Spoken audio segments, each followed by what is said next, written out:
Maka fatwa atau pendapat yang mengatakan ilmu harus dari jalur Ahlul Bait, orang yang punya pendapat seperti itu menafikan sekian ribu hadis riwayat sahabat. Agaknya masih menarik ya untuk kembali meneruskan pembicaraan mengenai merapatnya Kiai Marzuki Mustamar ke kubu Kiai Imad dan kawan-kawan. Apalagi pasca penampilan Kiai Marzuki dan Kiai Imad di Pasuruan, Ustadz Wafi langsung gaspol. Kiai Haji Marzuki Mustamar dari dulu ya sudah seperti itu. Loncat sana, loncat sini, ikut golongan sana, ikut golongan sini. Beliau dulu pernah mendukung HTI, pernah membela Syiah, pernah. Kemudian pernah punya masalah dengan Habaib di Malang, pernah.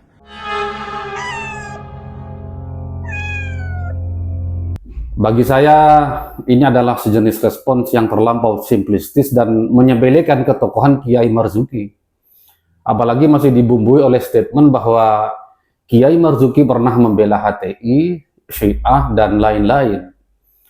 Ini sangat berlebihan. Saya tidak berkepentingan untuk mengglorifikasi kebesaran Kiai asal Blitar ini ya. Namun, jejaknya sebagai salah satu tokoh penting yang punya andil besar dalam mensolidkan NU Jatim, dan bahwa untuk itu kemudian ia diganjar oleh besarnya basis massa yang juga militan, jelas tidak bisa dipungkiri. Maka cukup masuk akal kemudian jika merapatnya Kiai Marzuki ke kubu Kiai Imad bakal membawa imbas yang jelas di depan mata.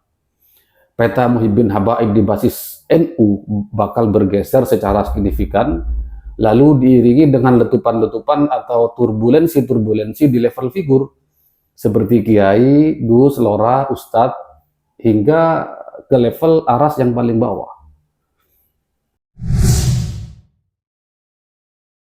Dalam pidatonya di Pasuruan, Kiai Marzuki menyitir, atau mungkin persisnya mengkritik ya, sejumlah wacana yang mengiringi wacana pembatalan nasab Ba'alawi.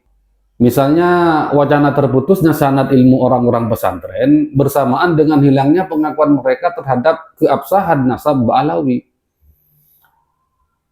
Belakangan ini kita memang kerap mendengar bahwa orang-orang pesantren yang turut menolak nasab Ba'alawi bakal kehilangan sanad ilmunya. Kalau saya menyebut orang-orang pesantren, yang tercakup di dalamnya adalah santri aktif, mantan santri, atau para pengasuhnya. Mereka semua inilah yang bakal putus mata rantai sanad ilmunya. Di pesantren sendiri memang ada salah satu kitab karangan Bani Alawi, dan kitab ini nyaris menjadi semacam buku ajar wajib di dalam kurikulum pesantren-pesantren berbasis NU, yakni kitab Sulamut Taufiq ila Mahabbatihi ala Tahqiq, karya Habib Abdullah bin Husain bin Thohir Al-Hadrami. Kitab yang ditulis di Hadramaut, Yaman pada 1421 Hijriah ini berisi uraian-uraian tentang tema-tema dasar ketauhidan, akhlak, dan fikih.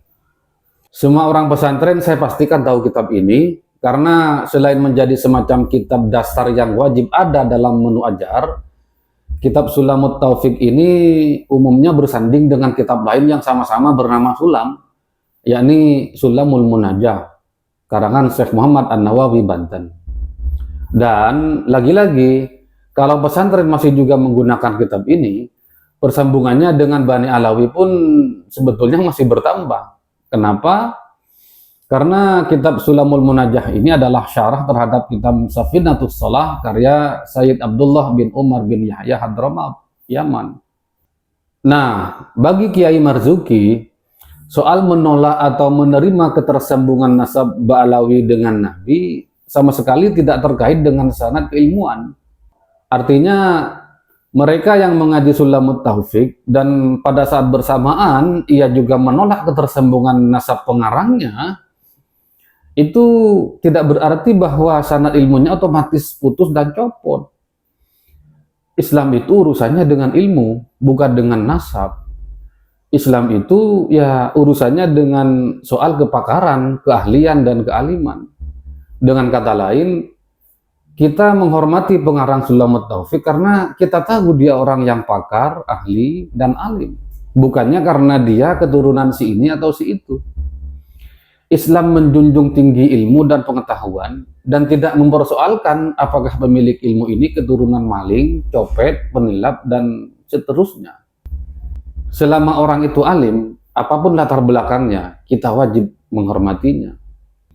Islam juga tidak mengenal dosa warisan, sebagaimana juga untuk ilmu dan pengetahuan. Saya kira di sini Islam sangat fair. Islam menempatkan orang sesuai dengan posisi dan kondisinya yang saat ini dan di sini. Tolong digarisbawahi ya, di sini dan saat ini. Jadi, siapapun berpeluang menjadi siapa saja dan apa saja atas usaha dan ikhtiarnya sendiri. Tak peduli dia mau keturunan raja atau rakyat jelata.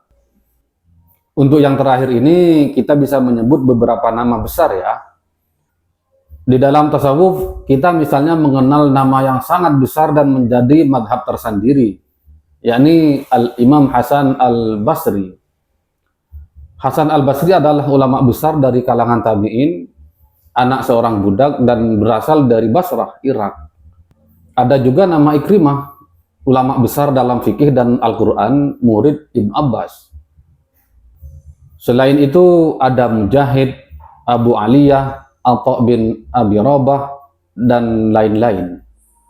Artinya, sejak era Islam awal saja, agama ini tidak pernah menempatkan asal-usul, ras, marga, dan lainnya dalam posisi penting. Justru, ketika kita menyebut asal-usul, suku, ras, dan marga itu penting justru di era pra-Islam.